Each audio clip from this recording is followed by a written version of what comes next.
Olá, tudo bem com vocês? Vocês já ouviram falar da cirurgia de varicocele para o tratamento de infertilidade masculina? Será que todo homem com varicocele precisa ser operado?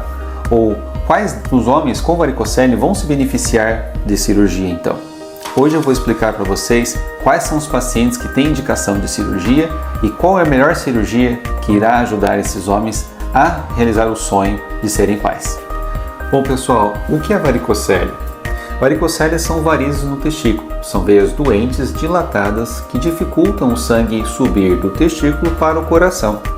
Isso se deve a uma causa genética, não se deve a algo que o homem fez, deixou de fazer, é algo que nasceu com ele e tende a surgir na adolescência e piorar ao longo da vida. Bom, como que o homem tende a descobrir que tem a varicocele? A grande maioria dos homens não sente nada. Ele apresenta uma dificuldade de engravidar com a sua parceira e ao procurar, ao investigar o que está levando essa dificuldade para engravidar, eles acabam descobrindo que tem essas varizes escrotais. A varicocele é a principal causa de infertilidade corrigível, isto é a principal causa que nós podemos tratar para ajudar esse homem a realizar esse sonho de ser pai. E a pergunta vem, será que todos os homens com varicocele têm indicação de cirurgia, de tratamento? E a resposta é não. Apenas os homens em que apresentam varizes moderadas ou avançadas com o espermograma alterado é que podem se beneficiar do tratamento da varicocele. E como saber então se as varizes são moderadas ou avançadas? Isso se faz pelo exame físico. O médico faz uma avaliação da palpação do cordão que passam os vasos sanguíneos para o testículo, em que ele inspeciona, seja ao ver as veias pela pele, que é o grau mais avançado, que é o grau 3, ou facilmente palpável ao exame físico, mesmo sem nenhum esforço, que é o grau 2. Nestes dois cenários, nós temos um possível benefício do tratamento. E aí nós temos que avaliar o espermograma. Nós temos dois tipos de espermograma. O espermograma convencional, o espermograma básico, em que nós avaliamos a quantidade de espermatozoides e a qualidade quanto a móveis, a progressivos. Nós temos também um outro espermograma, que vê a qualidade do DNA, que se chama o teste de fragmentação do DNA espermático. Desta forma, na combinação, em que no exame físico nós temos moderado, avançado, e o espermograma, seja ele convencional ou de fragmentação alterado, nessa combinação, o paciente pode se beneficiar de cirurgia sim. Além disso, alguns homens com varicocele podem sentir dor, uma sensação de peso, de aperto no testículo, principalmente após o esforço físico. E isso tende a ocorrer em apenas 2 a 10% dos homens com varicocele. Estes pacientes com dor por varicocele podem se beneficiar da cirurgia.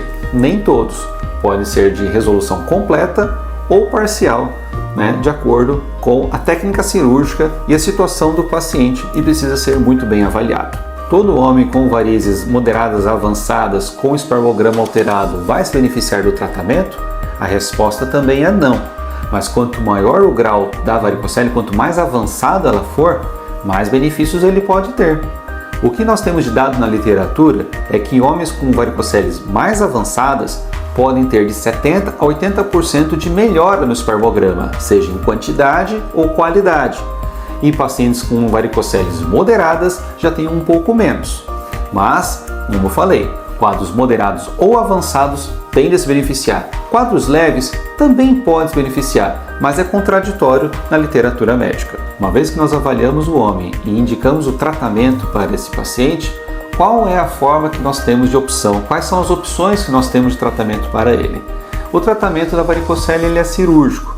E dentre todas as formas de cirurgia que nós temos para oferecer para o homem, nós temos as duas principais, que é a cirurgia convencional, em que se faz por uma incisão maior na região da virilha, região inguinal, e que se faz a ligadura, a gente amarra as veias doentes ao que se vê a olho nu. E nós temos a microcirurgia com o uso do microdoppler. E qual é a diferença entre eles? Bom, como eu mencionei, na cirurgia convencional, a cirurgia se faz por um corte e ligadura de veias com que se vê a olho nu ali no cordão espermático. Já na microcirurgia com o microdoppler, nós usamos um microscópio em que faz uma ampliação de visão do campo de trabalho e nós temos mais precisão na identificação dos vasos sanguíneos. Nós conseguimos separar os vasos sanguíneos das demais estruturas, como os nervos, os vasos linfáticos, diferente. Então nós temos mais precisão e menos complicações. Mas para separar o que é veia e do que é artéria, não se faz pelo nosso olhar. Nós usamos um microdoppler, que é um aparelhinho em que ao encostar no vaso sanguíneo, ele emite um som. O som de uma artéria, ele bate que nem um coração. Então nós conseguimos preservá-lo. Nós sabemos que ele por ser uma artéria, queremos manter a nutrição dos testículos. Então eles ficam ali preservados. Já as veias doentes fazem um som de um chiado, de uma ventania, e há o refluxo de sangue passando para cima e para baixo. E dessa forma nós temos a precisão de identificar todas as veias doentes ali presentes e preservando as artérias. E nós temos dados na literatura médica que confirmam que a microcirurgia com o uso do microdoppler traz maior chance do casal de engravidar, menor recorrência, porque é uma doença que tende a recorrer, já que ela é genética, só que com a microcirurgia com o microdoppler, como nós temos mais precisão, voltar a ter essas varizes tende a demorar muito mais do que na cirurgia convencional. E nós temos menos complicações também com a microcirurgia, uma vez que nós conseguimos preservar não só as artérias, como também os vasos linfáticos. A ligadura dos vasos linfáticos tende a levar à hidrocele, que é água ao redor do testículo. O testículo recebe sangue das artérias, se nutre e devolve esse líquido para as veias e parte também desse líquido para os vasos linfáticos.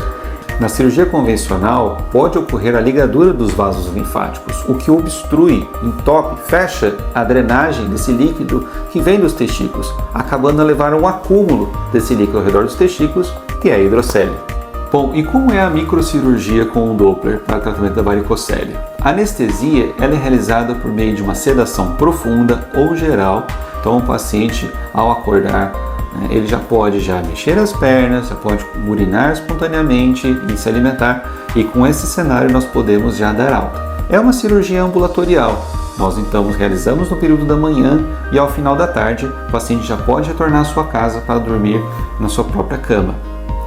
O corte, a incisão que nós fazemos é na região da virilha, é um corte pequeno, de aproximadamente 2 centímetros, 2,5 cm. E os pontos realizados, eles são absorvíveis, eles caem sozinhos, não há necessidade de retirada. No pós-operatório, o paciente que trabalha em casa, no estilo home office, pode já voltar às atividades após 3 dias da cirurgia. Já aqueles que precisam se deslocar, dirigir, já é necessário pelo menos umas 2 semanas aí para esperar em casa a voltar a essas atividades. E atividades mais exigentes, para voltar à academia, fazer esforço físico, solicitamos que aguarde 1 mês. Para mais informações sobre o pós-operatório, tem um vídeo explicando mais detalhes que pode se ver aqui no link que estou deixando aqui embaixo.